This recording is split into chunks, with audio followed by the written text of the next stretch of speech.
Po është e vërtetë se është evidente që numri I fajdeve po rritet dhe besoj se edhe të gjitha rastet nuk jenë edhe të raportuar dhe policia ende nuk ka dhe një ori. Ekziston një numër I errët I këtyre rasteve që qytetarët hezitojnë të raportojnë këto raste, por jemi bindur se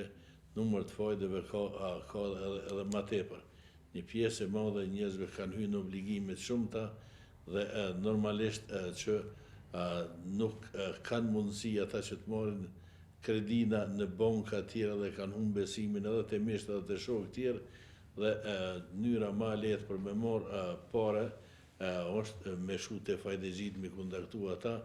dhe përmes asaj jo që bojnë zgjidhje, po ata janë të udhëzuar edhe më shumë në problem dhe janë të humbur edhe krejt pasurinë. Po këto raste vërtet edhe gjendja e rëndë edhe gjendja ekonomike çfarë është I ka shtyr shumë prej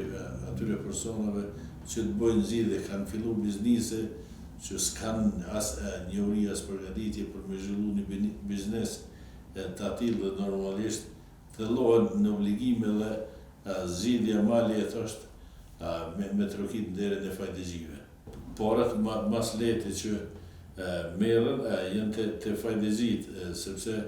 ata nuk I intereson për shumën sa lypin, por aty nuk I intereson interesi më vonshëm që ata kërkojnë prej tyre.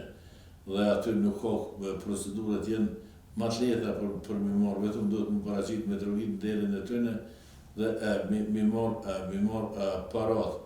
Por normalisht ajo faza tjetër e më vonshme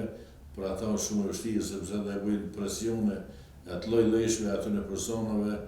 deri te tërheqja apo kamata për cilën kanë bërë një marrëveshje e shumë për rasteve I kanë shtyr edhe të bëjnë edhe vetvrasje edhe tash t'ja marrin jetën edhe vetvetes. Po unë I kisha këshilluar që asnjë qytetar mos troket në derë të fajdexhive dhe të kërkon tash zgjidhjen e problemeve ekonomike përmes parave që I merr me kamata shumë të larta, me kamata jo zyrtare, por të bëjnë përpjekje që të bëjnë zgjidhje tjetër. Mandej gjendja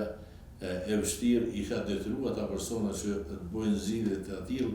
por në momentin që ata kanë presione, kanë kërcënime prej fajdexhive, I kisha udhëzuar që me njëherë të lajmërojnë institucionet e policisë dhe policia të ndërmarrin veprimet e veta dhe gjykata atyre personave të shqipton dënimin meritor.